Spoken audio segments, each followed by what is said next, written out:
tindak pidana melanggar ketentuan pasal 340 KUHP junto pasal 55 ayat 1 ke 1 KUHP dan melanggar pasal 49 junto pasal 33 Undang-Undang Nomor 19 Tahun 2016 tentang perubahan atas Undang-Undang Nomor 11 Tahun 2008 tentang informasi dan transaksi elektronik junto pasal 55 ayat 1 ke 1 KUHP.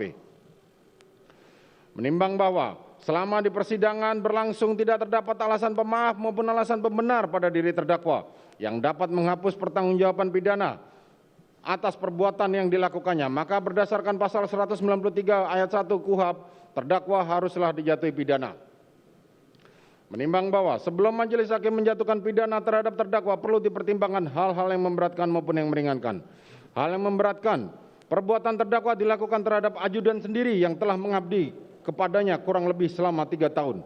Perbuatan terdakwa telah mengakibatkan duka yang mendalam bagi keluarga Nofriansah Yosua Huta Barat. Akibat perbuatan terdakwa menimbulkan keresahan dan kegaduhan yang meluas di masyarakat. Perbuatan terdakwa tidak sepantasnya dilakukan dalam kedudukannya sebagai aparat penegak hukum dan pejabat utama Polri, yaitu Kadif Propam Polri. Perbuatan terdakwa telah mencoreng institusi Polri di mata masyarakat Indonesia dan dunia internasional. Perbuatan terdakwa telah menyebabkan banyaknya anggota Polri lainnya yang turut terlibat. Terdakwa berbelit-belit memberikan keterangan di persidangan dan tidak mengakui perbuatannya. Hal yang meringankan, tidak ditemukan adanya hal yang meringankan dalam hal ini. Menimbang bahwa karena dalam perkara ini terdakwa telah menjalani masa penahanannya, maka lamanya masa penahanan haruslah dikurangkan seluruhnya dari pidana yang dijatuhkan. Menimbang bahwa oleh karena terdakwa telah ditahan dan tidak terdapat cukup alasan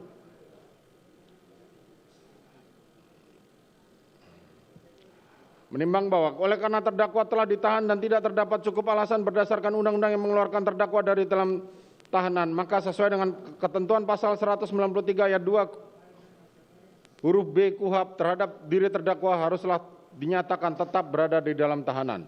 Menimbang terhadap barang bukti huruf A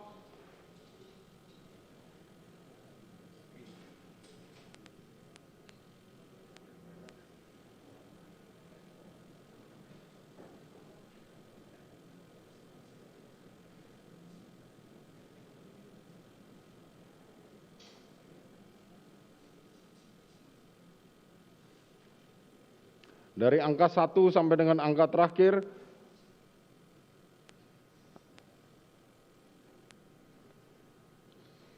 dikembalikan kepada penuntut umum untuk digunakan perkara, karena masih diperlukan dalam pembuktian perkara lain, maka dikembalikan penuntut umum. Menimbang bahwa terhadap terdakwa yang dijatuhi pidana, maka berdasarkan ketentuan pasal 222 ayat 1 KUHP haruslah dibebani untuk membayar biaya perkara yang besarnya akan disebutkan dalam amar putusan ini. Mengingat pasal 340 KUHP junto pasal 55 ayat 1 ke 1 KUHP dan pasal 49 junto pasal 33 Undang-Undang Nomor 19 Tahun 2016 tentang perubahan atas Undang-Undang Nomor 11 Tahun 2008 tentang informasi dan transaksi elektronik junto pasal 55 ayat 1 ke 1 KUHP, Undang-Undang Nomor 8 Tahun 1981 tentang Kitab Undang-Undang Hukum Acara Pidana atau KUHP serta peraturan hukum lain yang bersangkutan. Silakan berdiri.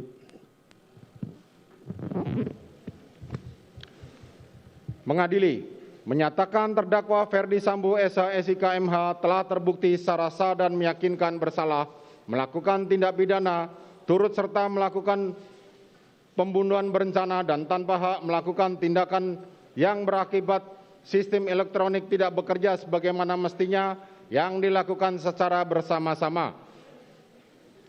Menjatuhkan pidana kepada terdakwa tersebut oleh karena itu dengan pidana mati. Memerintahkan terdakwa tetap berada dalam tahanan. Menetapkan barang bukti tetap terlampir dalam berkas dikembalikan kepada penuntut umum untuk digunakan dalam perkara lain. Menetapkan terdakwa tetap berada dalam tahanan.